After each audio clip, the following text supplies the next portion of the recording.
이번 비상계엄 사태 내란 관련돼서 우리 한미 관계가 어떤 영향을 받았는지 한번 우리가 좀 살펴보겠습니다.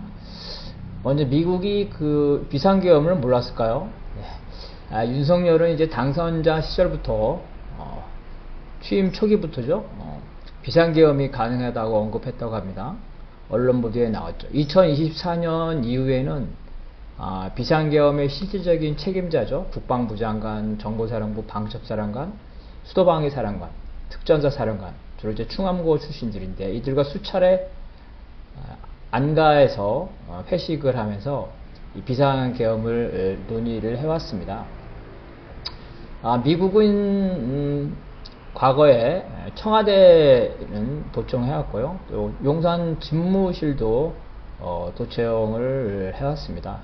2023년 4월이죠. 우크라이나에 탄약을 제공하는 것을 검토한 이 국가안보실을 도청한 이러한 미국의 그 보고서죠. 도청 결과 보고서 기밀 서류가 언론에 보도됐습니다.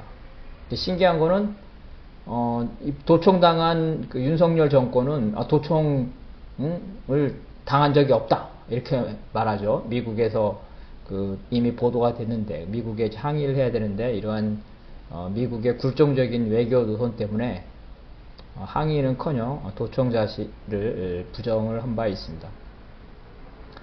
이 계엄과 관련된 이러한 특수부대 사령부들이죠. 이런 사령관들은 당연히 미국의 특별 감시 대상이기 때문에 미국이 이제 윤석열이 이 비상계엄을 여러 번 수차례 언급했다. 그죠? 이러한 것들이 뭐 술자리든 회의든 간에 어쨌든 언급된 사실, 즉 막연하게 비상계엄을 할 수도 있다.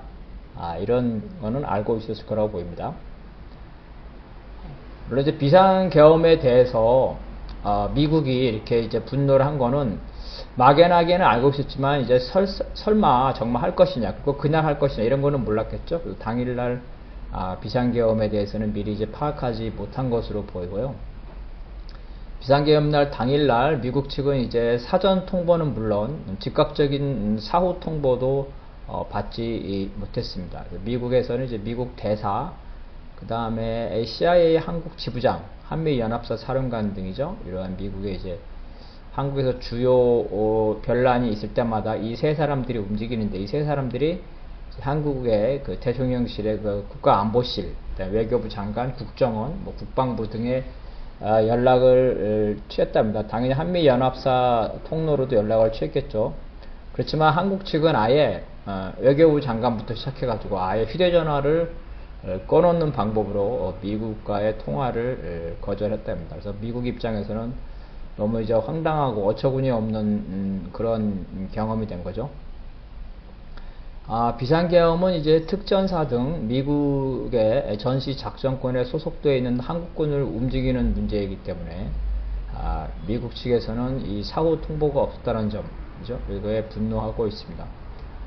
특히 이제 정보사령부는 이제 북과의 국지적인 교전이 가능한 부대이기 때문에 이럴 때는 국지전 도발이 되면 그 상태에서는 미국의 전시 작전권으로 넘어가기 때문에 미국의 전시작전권 지위에 대한 심각한 침해로 이렇게 미국에서는 이해하고 있는 상태입니다. 미국은 이제 과거에는 이제 이 전시뿐만이 아니라 평상시의 작전권, 즉 군대 이동 승인권까지 가졌습니다. 그래서 미국은 이 한국군을 평상시에 운영하는 데에 대해서 되게 민감하게 개입을 해왔고요. 자기 말을 안 듣는 이제 한국의 지도자들이죠. 이승만 대통령. 그래서 이제 제거하는 에버레드 계획을 세우고 거기에 이제 송효찬이라든지 이런 군부와 정부의 고위 인사까지 포함시켜서 이승만을 제거하는 그런 계획도 세웠습니다. 미국이 이승만을 제거하려고 했던 이유는 이승만이 미국의 말을 안 듣고 휴전협정이죠. 휴전협정을 거부하면서 북진 통일을 주장하고 그 다음에 계엄령이죠. 계엄령을 내리면서 친위 쿠데타를 해서 국회의원들을 감시하고 계속 독재를 하고 제일 중요한 거는 한일 간의 외교관계를 수립하는 게 미국의 꿈입니다. 한일 동맹을 추진하는 게 미국의 꿈이는데 이승만이 국민 여론을 명분으로 해서 한일 관계, 즉 한일 외교 관계 수립하는데 반대했기 때문에 미국이 이승만을 제거하라고 한 겁니다. 이 에버레드 계획에 보게 되면은 한국군 참모총장이죠. 한국군 참모총장에게 유엔군의 전시작전권이죠. 평상시 작전권, 이 작전권에 승인해서 유엔군의 지시에 따르도록 하고, 그 다음에 이승만에 대해서 불만이 있는 군 고위 장교 사령관들을 회의를 해서 이승만을 군대로부터 분리하고, 또 이승만에 반대하는 정치 지도자죠. 이러한 정치 지도자들을 내세워서 이승만을 비판, 고립을 하고, 결국은 이제 한국군에 대한 모든 지원을 중단해서 한국군이 이동하지 못하도록, 그죠? 통신이라든지 이동이라든지 이런 것들을 다 차단해서 유엔군에 한국군이 완전히 복종하도록 이렇게 하고, 이승만이 만약에 이걸 거부하면은 이승만 정권을 대해서 승인이죠. 정부 승인을 취소하고 아예 한국군을 유엔군에서 축출하고, 그래도 말을 안 들을 때는 미국이 직접 해안 봉쇄를 단행하고 계엄령을 내려서 한국에 사실상 미국이 군정을 실시를 하고 미국의 뜻에 따르는, 그죠?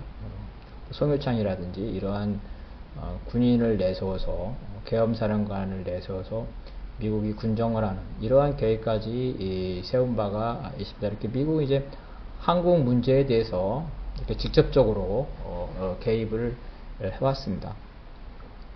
4.19 혁명 당시에 이승만이 하야 성명 당시에도 미국 대사하고 주한미군 사령관, CIA 한국 지부장이 경무대를 방문해서 이승만이 조기에 퇴진해라, 상황이 더 악화된다, 우리는 너를 더 이상 지원하지 않는다, 이렇게 통보를 했고요. 그리고 그 권한대행 문제도 미국이 원하는 사람, 그 당시에 이제 그 허정이 서울시장에 있다가 물러났는데요. 그리고 나서 한일 회담을 추진했습니다. 그래서 이 허정이 대표적인 친일 친미, 그렇죠? 한일 동맹을 추진하는데 미국이 바로 이제 허정이죠. 그래서 그 당시에 허정은 어떠한 공식적인 직책도 없었습니다. 강요도 아닌데 이 허정을 이승만이 물러나기 직전에 그 외교부 장관이죠. 외교부 장관을 맡게 함으로써 그러므로써 이 대통령과 부통령이 동반 사퇴하면서 외교부 장관이 대통령 권한대행을 맡도록 하는 방법이죠. 그래서 이런 친미 인사인 허정인 대통령 권한대행까지 미국이 정해주는 이런 일이 있었고요. 박정희 쿠데타도 미국이 미리 이제 알았고 미국이 이제 진압할 계획까지 고려했지만 김종필이 대표적인 친미 인사죠. 그래서 박정희가 반공정책을 약속함에 따라서 이러한 쿠데타를 승인해줬다 합니다. 왜냐하면 박정희는 이제 남로당 군사 담당자였기 때문에 미국의 입장에서는 용공 인사로 의심을 했었는데 확실한 반공정책을 함으로써 미국의 승인을 받았죠. 그래서 박정희가 자기 형이죠. 자기 형의 친구가 박정희를 만나러 왔는데 몇 번 만난 후에 결국은 반공정부라는 거를 미국으로부터 승인받기 위해서 자기 형을 결국은 형의 친구죠. 형의 친구를 사형, 그죠? 간첩으로 사형시킵니다. 이름으로써 어떤 미국으로부터 반공정부로서의 승인을 받았고요.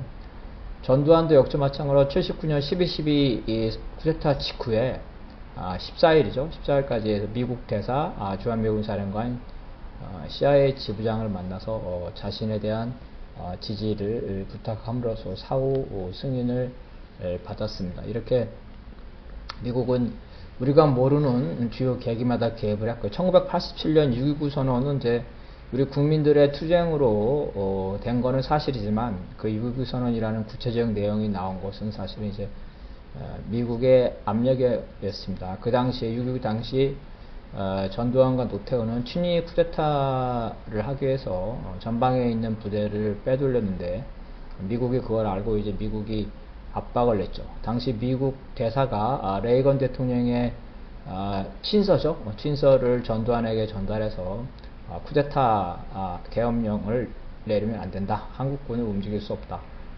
만약에 계속 계엄령을 내릴 경우에 한국의 정세가 급변했을 때 당신의 안전을 보장할 수 없다. 이렇게 말하면서 이제 미국이 모든 채널을 동원해서 한국의 고위 장성들이죠.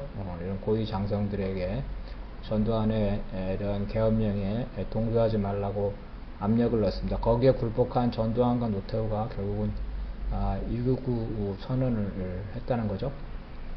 미국은 이렇게 주요 계기마다 나름대로 자기 역할을 해왔는데, 요번에 이제 윤석열 때 이러한 내란과 쿠데타 때 미국은 직전이나 직후나 어떤 자기 자신의 전시 작전권에 이러한 명백한 침해에 대해서 적절한 조치를 취하지 못한 것에 대해서 상당히 자존심이 상해하고 윤석열 정권에 대해서 분노를 표출했습니다.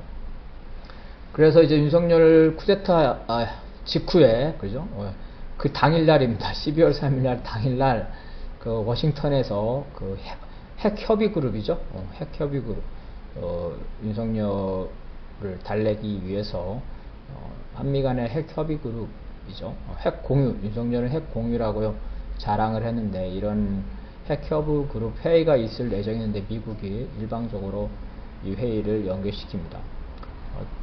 워싱턴에 있던 한국 대표단은 이제 그냥 돌아올 수밖에 없었고, 그 외에도 한미 간의 그 합동 도상 훈련 등 각종 일정도 미국이 연기시켰습니다.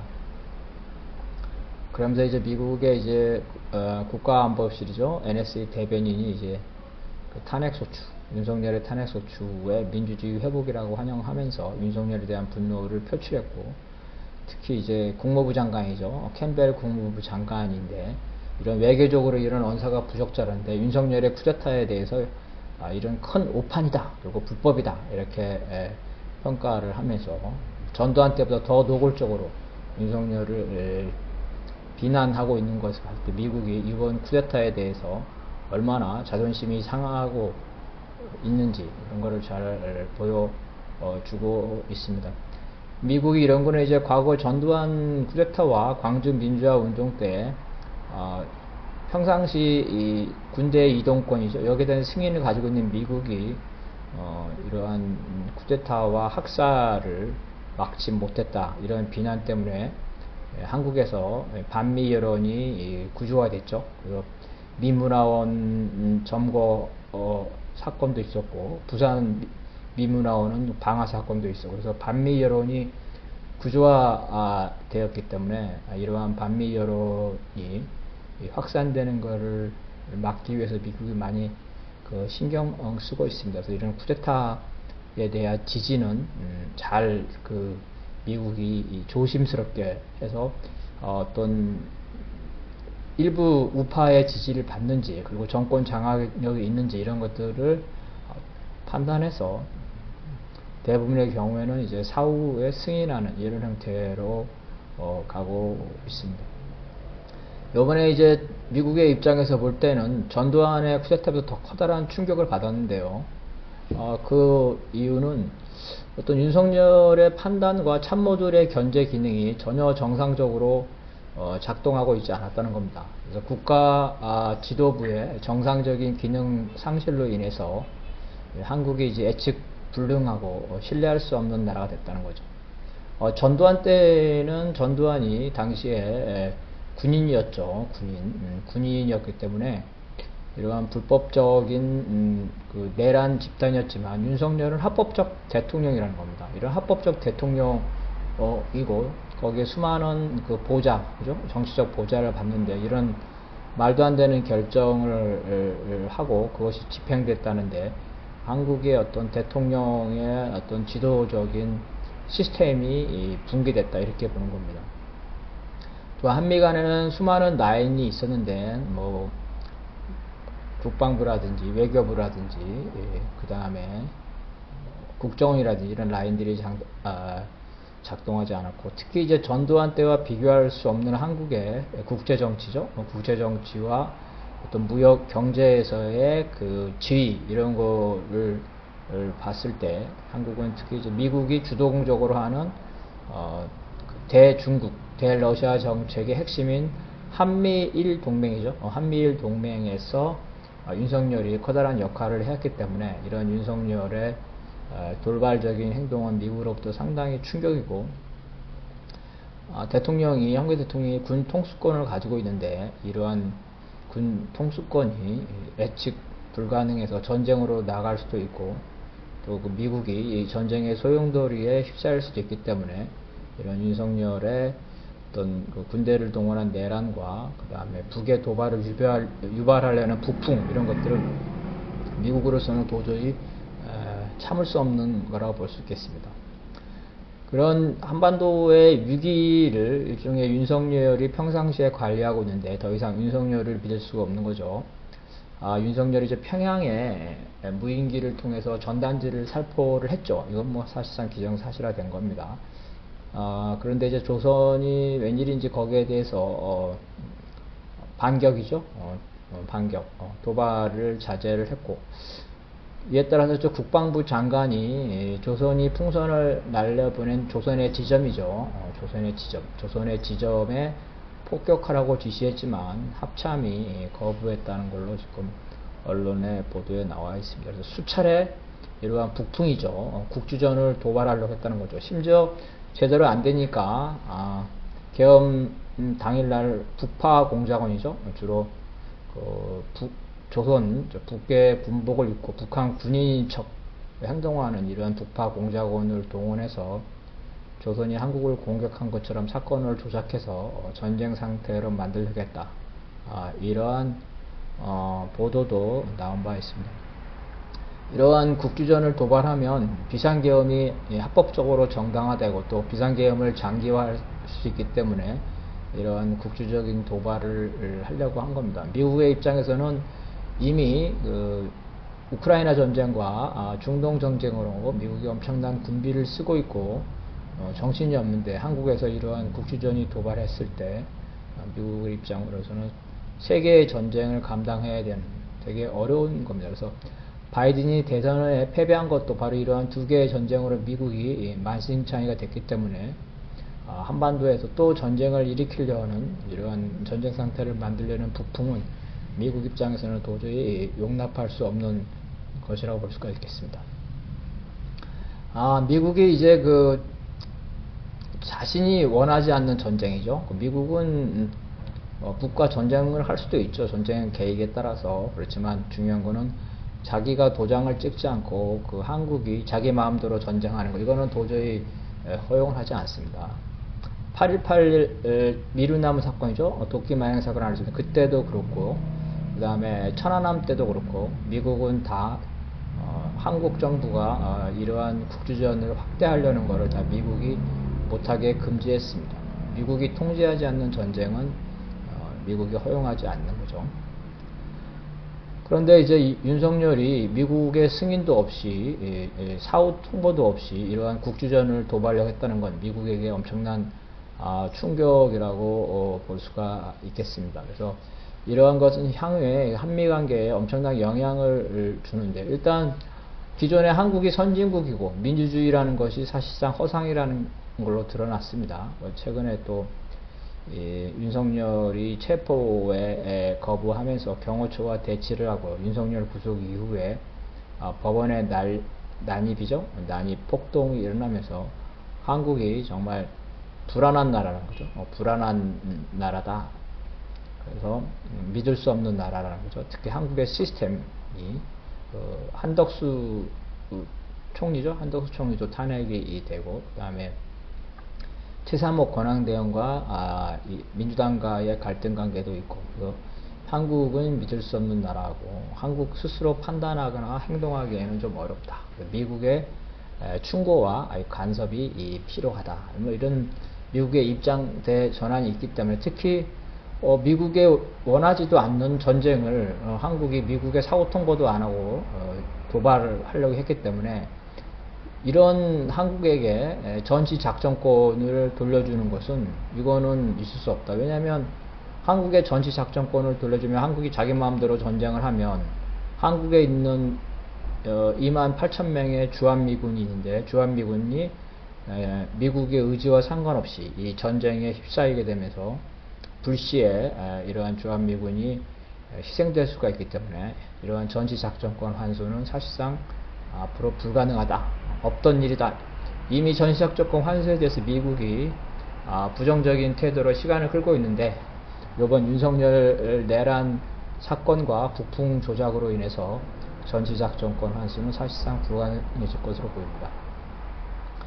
또 핵무장에 대해서는 미국이 거부하고 있는데, 핵 공유도 사실은 이제 아주 조심스러우면서 첫 발짝을 걸은 게 핵협의 회의였죠, 이번에. 그렇지만 핵 공유도 사실상 어렵다. 핵 공유라는 거는 한국의 전투기에 미국의 그 핵 폭탄을 이렇게 설치하는 겁니다. 나토처럼 한국의 핵 무기를 놔두고 한국군이 일정한 한도 내에서 이러한 핵무기를 관리 통제하는 건데, 이렇게 미국에 대해 통보하지도 않고 이러한 국지전을 도발하고, 그래서 북하공작원을 이용해서 전쟁을 인위적으로 조작하려는 이러한 한국의 그 전술핵이죠. 전술 핵폭탄의 운영 관리권을 일부 양도한다는 것은 미국의 입장에서 상상할 수 없는 일이라는 것. 그래서 핵 공유도 물 건너갔다. 전반적으로 한미 동맹의 수준이 최근에 상당히 나토나 일본, 호주에 버금가는 정도로 한미 동맹이 되게 발전하고 강화해 왔는데, 이번 내란 세태로 한국은 나토나 일본, 호주하고 비교할 수 없는 불안정한 국가이기 때문에 이러한 하위 동맹이죠. 그래서 한국에게 군사적 자유권을 대폭 축소하는 하위 동맹으로의 조정이 불가피하다는 겁니다. 이런 한국이 혼란스러우면 미국이 첨단 무기를 판매하는 것도 제한할 수가 있습니다. 과거에 미국이 한국에 첨단 무기를 판매하는 것을 제한했다가 최근에 많이 풀렸죠. F-35라든지 조기경보국이라든지.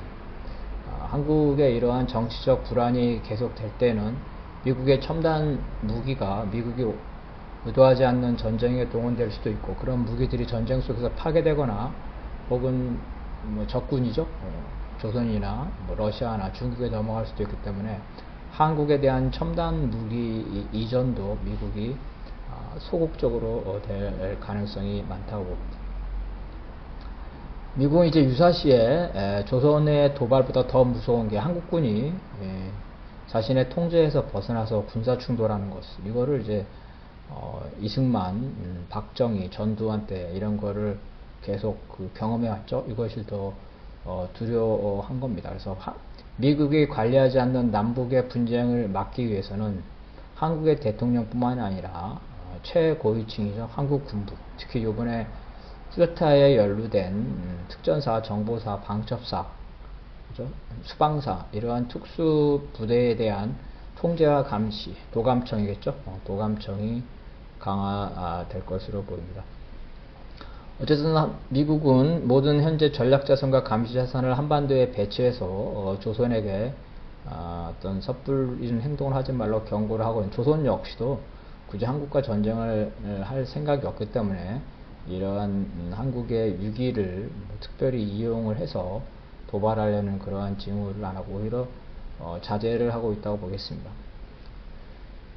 그래서 이제 한국군의 감시를 하기 위해서 미국이 전략자산을 운영한답니다. 북한을 감시하려면 휴전선 근방에 이러한 감시 자산을 보내야 되는데, 이 휴전선 근방이 아니라 남방이죠. 남방. 그래서 뭐 경상도라든지 충청도라든지 이런 쪽에 감시 자산을 보내고, 이거는 한국군을 감시하는 겁니다. 한국군이 미국의 통보 없이 이 군대를 움직이거나 제2의 비상계엄이라든가 이런 내란이 일어날 것을 막기 위해서 한국군에 대한 감시를 강화하면서 한국군에게 미국의 의지를 보이고 있다. 남북 쌍방의 오판을 통제하려고 하고 있습니다. 또한 미국은 이제 그 친미 네트워크죠. 친미 네트워크를 신속하게 재평가하고 재건해서 전반적으로 한국을 통제할 수 있는 상황을 만들려고 할 겁니다. 최근에 이러한 친미 네트워크가 제대로 작동하지 않음으로써 윤석열의 이러한 쿠데타 내란에 대해서 미국이 제대로 대응하지 못했죠. 다행히 이제 한덕수죠. 한덕수는 하버드대, 그죠? 하버드대에 나왔고, 김대중 때부터 그 통상 정책에 관여하면서 대표적인 친미통이라고 볼 수가 있죠. 최상목도 마찬가지입니다. 그래서 한덕수와 최상목으로 이런 이어지는 거죠. 이런 이어지는 어떤 친미 인사들의 권한대행에 대해서 일단 미국이 안도하고 있습니다. 그래서 미국은 이러한 한덕수를 탄핵할 때도 상당히 불편한 심기를 내세웠고, 지금 최상목이 그 야당과 대립하고 있지만 민주당이 최상목을 탄핵하지 못하는 것도 바로 미국이 이러한 친미적 성향을 가지고 있는 한덕수죠. 그래서 한덕수와 최상목 이런 그래서 연달아 탄핵을 하는 것에 대해서 불편한 심기를 내보이고 있기 때문에 민주당이 정권 안정 차원도 있겠지만 국정 안정 차원도 있겠지만 미국의 입장을 고려하더라도 최상목이 여러 가지 탐탁지 않은 행동을 하고 있죠. 헌법재판관도 임명하지도 않고 대통령 체포 당시에도 애매모호한 태도를 취하고 있지만 아직 탄핵 카드는 끄집어내고 있지 않습니다. 그래서 이제 현재 한미연합사와 같이 공식 비공식 라인을 통해서 한국 군부에서 더 이상 계엄령이나 군사 분쟁이 나타나지 않도록 미국이 현재 통제하고 있다고 볼 수가 있겠습니다. 그래서 사실은 한국의 이러한 역사는 우리가 보면은 광주 때도 마찬가지고 어떤 미국과 그 다음에 친미적인 수구 보수 그죠? 그리고 어떤 민주주의와 미국의 지배에 항의하는 민중들의 이러한 삼파전으로 이렇게 나왔고, 이 수구 보수와 미국이 서로 힘을 합해서 일종의 권력을 유지해 왔는데, 이러한 수구 보수가 어떤 민중들의 지지를 상실을 할 때는 이러한 미국에 통보하지도 않고, 그죠? 미국의 통제에서 벗어나서 자신의 권력을 강화하고자 이러한 파쇼적인 독재적인 계엄, 비상계엄이죠. 쿠데타 이런 것들을 해왔다는 게 한국의 정치 이 사회 불행입니다. 그래서 미국은 자신과 이러한 수구보수죠. 군부 집단, 엘리트 집단 사이에 조정을 하는 이 친미 네트워크를 많이 해놨습니다. 가장 강한 친미 네트워크는 기독교입니다. 그죠? 기독교. 그래서 기독교들이 집회하는 현장에 극우 집회에 바로 이제 미국 성적이나 이스라엘기를 들고 나온 게 바로입니다. 가장 강력하고 광범위한 게 기독교, 친미 기독교라고 볼 수가 있고요. 그 다음에는 이제 미국에 유학을 해서 한국에 곳곳에 들어있는 친미 인사들, 그죠? 그리고 이제 한국군에서 장군으로 승진하려면 미국의 육군대학이라든지 이런 데를 많이 갔다 와야 된답니다. 그래서 한국 군내에 있는 친미적인 엘리트 군인들 이런 사람들이 이제 친미 네트워크인데, 불행하게도 요번에 윤석열 친위 쿠데타에서는 이러한 친미 네트워크가 제대로 작동하지 않았다는 거죠. 그래서 윤석열의 지금까지 그 러시아에 반대하고 중국에 반대하는 미국의 정책이죠. 그 한미일 동맹 추진이죠. 이거를 하면서 미국이 대한민국 역사상 가장 훌륭한 대통령이다. 미국의 꿈인 한일 동맹을 추진했다. 이렇게 윤석열을 칭찬해야 하고 왔는데, 윤석열이 그 선관위죠. 선거관리위원회가 총선이 부정선거였다고 선언을 하려고 이 선거관리위원회 주요 인사들을 납치, 그죠? 그래서 폭행, 공갈을 해서 지난 총선이 잘못됐다, 부정선거였다. 그 부정선거는 뭐 중국의 뭐 해커들이다, 뭐 중국이 개입했다. 이게 윤석열의 주장인데 극우 유튜브의 주장과 똑같죠? 이런 식으로 주장을 하면서 총선이 무효이니까 현재 국회도 불법이다 하면서 국회를 폐쇄를 하면서 특별 입법기구를 설치를 하면서 이재명과 민주당을 친중, 친노, 친북의 정치 집단이라고 규정하면서 자기의 정권을 장기적으로 유지한다면 아마도 미국이 마지못해 자신의 친위 쿠데타를 인정했을 거라고 이렇게 윤석열이 오판할 수도 있습니다. 다시 말해서 미국에게 반중 반러 반북의 그 한미일 동맹 아태 전략을 수행하려면 자기 윤석열이 계속 정권을 잡아야 되기 때문에 이거를 방해하는 민주당을 제거하는 이러한 친위 쿠데타가 불가피했다고 이렇게 미국이 묵인할 수 있다 이렇게 오판을 했을 가능성이 높겠습니다. 미국은 사실 김대중 정권 때 최초로 한국의 정권이 어떤 미국에 일방적으로 복종하는 것이 아니라 독자적인 남북 정책을 추진했죠. 여기에 대해서 김대중의 햇볕 정책에 대해서 지금까지도 미국에서는 상당히 불편한 기색을 보이고 있습니다. 김대중 정권 당시에는 김대중의 어떤 대중적인 지지도라든지 국제적인 지위 때문에 이런 햇볕 정책에 대해서 노골적으로 반대하지 못했지만 현재는 이제 김대중 정권의 햇볕 정책이 자기 자신들의 아태 전략이죠. 대중 대러 전략에 반대되었다는 것을 분명히 하고 이러한 햇볕 정책이 두 번 다시 나타나지 않도록 강력하게 통제를 하고 있습니다. 그래서 노무현 정권이나 이런 문재인 정권이 이러한 햇볕 정책을 일부 계승하려는 그러한 태도를 보이기 때문에 미국과 갈등이 많았고요. 그래서 이런 과정을 통해서 미국은 현재 민주당을 친북, 친중 이러한 정치 세력이라고 의심을 하고 있고요. 민주당이 한미 동맹에도 불구하고 한미 동맹이라면 미국 편을 들어야 되겠죠. 근데 민주당이 미국 편을 드는 게 아니라 미국과 중국, 러시아 등거리 정책을 하고 있다. 동맹 편을 드는 것이 아니라 자신들의 적국인 러시아와 중국과 등거리 정책을 하고 있다. 이렇게 많은 불만을 가지고 있습니다.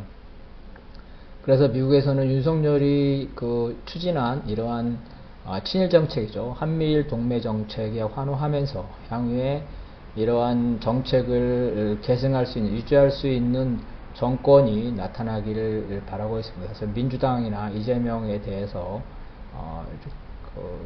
의심의 눈초리를 보내고 있습니다. 그래서 1차 탄핵 때 한미일 동맹 정책이라든지 이러한 반중 정책이 탄핵의 사유라고 적시했는데 미국이 그에 대해서 항의를 했고 민주당은 그걸 받아서 그 외교 정책은 탄핵 사유에서 삭제를 했습니다. 그래서 이재명이나 민주당이 물밑에서 미국을 만나면서 걱정하지 말라고 안심을 시키고 있지만 여전히 미국은 이제 민주당에 대해서 의심을 하고 있는 이러한 상황입니다. 그래서 이제 미국은 윤석열의 이러한 한미일 동맹이 민주당이 집권하면 아마도 후퇴하거나 뒤집어질 것이다 이렇게 생각을 하고 있고요. 그래서 윤석열의 대외 정책을 계승하는 그러한 친미 보수 체제가 한국에서 계속 유지된다는 입장입니다. 제일 좋은 거는 일본식의 보수 독재 체제죠. 일본의 보수 정당인 자유당과 민주당이 합해서 자민당이 돼서 일본에서는 자민당 독재 일당 체제죠. 이것이 되고 있습니다. 그래서 한국에서도 김영삼 때 3당 합당을 통해서 보수 독재 체제를 시도했지만 결국은 실패를 했습니다. 우리는 좀 다른 게, 우리 일본과 한국에서는 다른 게, 우리 한국에서는 일단은 중국, 러시아의 관계에서, 미국과 관계에서 미국 못지않게 중국, 러시아도 중요하기 때문에 미국에 무조건 끌려갈 수 없다는 여론이 존재합니다. 특히 일본과 관련돼서는 경제적인 협력을 할 수가 있겠지만 한일 동맹을 한다든지 일본의 자유대를 한국에 끓여진다든지 그다음 과거사 문제를 일본에 양보한다든지 이런 거에 대해서는 강력한 반대 여론이 보수 진영까지도 있습니다. 그래서 미국이 원하는 한미일 동맹을 영속화하는 이러한 한국에서 어떤 보수 일당 체제죠. 그러니까 민주당의 좌파들을 배제하고 민주당의 우파와 지금의 국민의힘 수구보수가 합해서 일본식의 자민당을 만드는 것은 한국에서는 사실상 불가능하다고 보겠습니다. 그래서 이 점에서 바로 미국이 바로 국민의힘과 민주당이죠. 친미적인 수구 보수와 민주당과 같은 어떤 중도 보수죠. 미국의 정책에 잘 따르지 않고 남북 평화 공존을 추구하는 이러한 민주당과 국민의힘이 정권이 교체되면서 미국의 아태 전략이 제대로 진전되지 못하는 것에 대해서 미국의 고민이 커지고 있습니다. 그래서 미국이 현재 윤석열에 매우 실망했지만, 그렇다 하더라도 이재명과 민주당을 바로 지지하는 것이 아니라 이재명과 민주당을 견제하고 있죠. 둘 중에 하나죠. 이재명과 민주당이 아닌 윤석열의 외교 정책을 계승하는 정권이 한국에서 나타나거나, 아니면 민주당과 이재명이 친미적인 외교 정책으로 전환하는 겁니다. 하지만 민주당과 이재명이 다소 친미적인 부분을 유독, 그죠? 친미적인 부분을 가미할 수는 있겠지만, 온전히 친미적인 일변도의 정책은 하기 어렵고, 왜냐하면 민주당의 지지 세력이 어쨌든 조선이죠. 조선에 대해서는 정세에 따라서, 필요에 따라서 강경책과 온건책이죠. 이것들을 써야 되고, 중국과 러시아도 우리에게 중요하기 때문에 무조건 미국만 따라갈 수 없다는 여론이 일반적인 어떤 민주당 지지층의 국제정세에 대한 인식이기 때문에 미국에 무조건 끌려가는 그러한 외교정책을 채택할 수가 없는 겁니다. 그래서 미국은 이러한 한덕수 최상목으로 이어지는 친미 권한대행 체제에서 시간을 좀 갖고 이재명의 대안을 찾거나, 이재명이 노선이 바뀌어지는 것을 기다리고 있는 게 미국의 내심이라고 볼 수가 있겠습니다. 그래서 미국의 입장에서는 지금 전반적으로 보면은 중국과 러시아를 견제하죠. 그리고 중국과 러시아와 전쟁까지도 불사하고 있습니다. 그래서 이러한 반중 반러 정책을 위해서는 한반도에 미군이 있어야 되고, 그러기 위해서는 이제 조선이죠. 조선을 적대시하는 정책. 다시 말해서 중국과 러시아를 봉쇄하기 위해서 남북이죠. 남북 간의 긴장, 북한을 핑계로 이 한반도에 한미일 동맹의 군사기지를 만들고 있다는 겁니다. 그런데 문제는 한미동맹까지는 뭐 보수 진영이 동일하지만 한일동맹은 이 보수 진영도 반대한다는 겁니다. 그런데 미국이 무리하게 한일동맹을 강화하면서 일부 보수 진영까지 여기 반발하고 있다는 겁니다. 그래서 현재 조건에서 미국이 이 한일동맹을 무리하게 추진할 경우에는 보수를 포함한 한국 전체의 여론과 미국 간의 괴리가 생길 수가 있습니다. 그렇게 되는 한국의 전체 여론이 미국으로부터 좀 더 자주적인 노선, 외교 노선이죠. 정치 노선을 추구해야 한다는 여론이 높아지면서 반미적인 여론이 형성될 수가 있습니다. 그래서 이러한 것은 미국에는 위기가 되기 때문에 미국의 입장에서는 현재 난처한 조건에 있다고 이렇게 볼 수가 있겠습니다.